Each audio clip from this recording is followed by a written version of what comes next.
So, Vida released a petition just a couple days ago. It's already gotten 750 supporters. He released it 2 days ago, to be exact. It's called Zero Tolerance for Pedophiles and Pedophile Enablers. Currently, it has 841 signatures, and it is petitioning BronyCon, BabsCon, Everfree Northwest, High Roller PonyCon, and just all Brony conventions in general. Essentially, it's just to conventions, specifically. Here's what it says. Recent evidence has been provided showing beyond a reasonable doubt that he, as in Toon Critic, is a pedophilic sexual predator. While a large majority of the community has come out against him, a smaller number of members have come out and talked about forgiving him before even a week has passed. The majority of these people are those who were friends with him and stand to profit from this whole matter getting swept under the rug. Some even tried to prevent this information on Toon Critic from being made public. This is obviously unacceptable and needs to be addressed as such by the community as a whole, including fans, content creators, and lastly, conventions. Due to how difficult it can be to influence a convention and get them to take a stand against individuals, I've gone ahead and created this petition to hopefully show them that the people who would be most likely to attend their cons and enable them to continue hosting year after year aren't going to tolerate the presence of pedophile enablers and pedophile profiteers. By signing this petition, you are making a statement that you refuse to go to any convention who has people as community guests or panelists that attempt to cover up for pedophilic sexual deviance as a guest a la Dr. Wolf's Silver Quill and the like. Okay, that took a minute to read out. So what's he saying? He's essentially saying that to all the enablers in the Brony community, people like Dr. Wolf, Silver Quill, Josh Scorcher, people who started talking about forgiveness as soon as possible, who didn't seem to really mind the fact. Instead, they just sort of sat there and went, oh, you know, I guess we just have to let bygones be bygones. Now, granted, a couple of them did try backpedaling, and we have some segments on that plan, don't worry. However, I completely agree with what Vida is doing. I think what he is doing, he's clearly in the right here. He's clearly saying, look, if you're going to enable pedophiles and sexual predators, we don't want you at conventions. It's really that simple. Not only that, but 847 people have signed on to this as of recording. And, you know, the average BronyCon ticket is $65. So, that means if every one of these people followed through, BronyCon just lost $55,055 worth of revenue. That's a pretty big chunk of change, if I do say so myself. And they're trying to make their voices heard in this case. They're trying to say, we're not going to tolerate this. We're not going to tolerate you inviting people who make this community just a bad place. You know, to your parent going, these are the great people of our community. These are the people who should be risen up above the rest. Building these people up, making them the bigwigs in the community, and then they go and do things like this. However, not everyone agreed with that, and as such, a counter-petition was formed called Zero Tolerance for Pedophiles, yet don't ban former friends as enablers from conventions. Okay, one, none of that was grammatically correct. But, okay, let's continue. Indisputable evidence has come to light that former YouTuber and Brony analyst Toon Critic Y2K is a pedophile and sexual predator, with Skype chat logs proving he had been having sexually explicit chats with a 14-year-old girl, and with other victims coming forth on their experience. The majority of the community has come out against him, counting his former friends and those of the analysis community, cutting all ties with him, while also contacting the FBI and police, in addition to convention staff, to make sure Toon Critic Y2K wouldn't be able to prey on anyone else. Yeah, we're gonna cover this one in a bit. Maybe But in case we don't, Toon got a new Skype account. And his boyfriend, I think still boyfriend, I don't think they ever broke up, Isaac, drew the avatar for that after the scandal broke.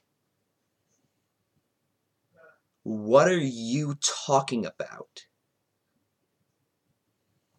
And again, do I have to point out how British Ninja knew for, quote, a while before he gave this information to anybody, before he even confronted Zach on it. And then when he did it was, think about how this could ruin our careers. You remember that one? I do. They even managed to get him to admit to being a pedophile and to his actions during a Skype call. That was the same call, mind you, where British Ninja admitted he knew about this for, again, quote, a while before he said anything.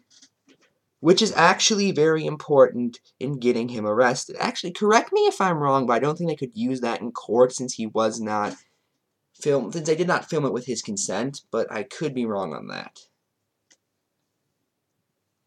Yet some have criticized them for trying to keep things contained. To not release this information to the public right away so that the authorities can arrest Toon Critic Y2K and so emotions or statements can be figured out. What emotions need to be figured out? This guy is a pedophile. That is bad. Just figured it out. Just figured out all my emotions on this situation in about 10 seconds.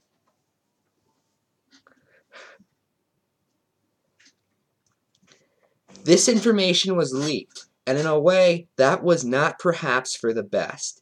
After this, a variety of YouTubers and those of the Brony fandom have made statements involving the issue, as well it coming out the stories of many of the victims. One thing that I have found with many of these videos from both victims and former friends, or those who have met Toon Critic Y2K, is that not only is he a pedophile and a sexual predator, but likely a sociopath as well. Manipulative, compulsive liar, lack of remorse and shame, grandiose self-image, irresponsibility, promiscuous sexual behavior, yet able to convince people to his side and charm others into avoiding punishment. Okay. I'm just going to say this right now. Toon is not a charming person. Okay, I watched him in that Skype call. Maybe I just didn't see those tons of live streams where he was just sitting there going, and just the most charismatic gentleman of all time. You know, just smoking a 1930s cigar going, ha. You know, you're a good person, you know that. Because when I think of classy, I think of 1930 cigars. I don't know at this point. It all checks out, yet with many fingers pointing and waiting to place blame or find scapegoats to the point of now even trying to ban many of those who had been former friends of Toon Critic Y2K. This despite time and again people's experiences showing pattern of manipulation. Those being taken in by his words, or didn't know what was going on. Okay, again, a lot of people in the community pieced it together years ago, including myself. So, wait a minute. I had so many people say, oh yeah, Toon, he's just a predator at this point. Long before this came out, people knew he was manipulative. People knew he was a predator. People knew all of this. Again, either the community is filled with a bunch of Sigmund Freuds, or his friends are hiding something. Okay. So let's just continue on. By the way, there have been like 10 grammar errors in this entire letter. Like, all of this is awful. To being convinced that Toon's behavior was not serious, or that he'd change and become better if given a chance. I can understand people have been hurt. with victims who are seeking vindication, especially since it is unknown at the time if Toon Critic Y2K has actually been arrested. He has not. Yet this doesn't mean that former friends should be treated the same as the pedophile and sexual predator by being banned from conventions or even removed as a community guest, especially since the behavior of one with at least sociopathic tendencies can hide criminal behaviors from even their closest family. He wasn't hiding it! It was obvious to everyone, except just coincidentally the few people who hung out with him the most. That's not suspicious at all, I promise. Yeah, that's essentially the community right now. It's just, oh, look the other way while we build up this guy who it's obvious there's something wrong with, and yet at the same time, when there turns out to be something wrong with him, oh, I just couldn't believe it. And yeah, this one has only about 85 supporters, and the reasons for signing, some of these are just amazing. Goviane Santagago says, I think for everyone. When I'm he's really I guess, I don't know. To move on already, all these people are blowing this thing out of proportion, plus they made the situation about blaming the other analysis instead of helping the victims. Well, he does kind of have a point there, when he says that we are making this about blaming other analysis members, because they knew and could have stopped it, but didn't. That's why people like me have blamed have blamed things like this on, not directly them, mind you, but they are at least partially to blame. Asia Pinico says, just because they worded a video wrong doesn't mean they are bad people. He is right there. Actively saying you want to forgive them, mind you.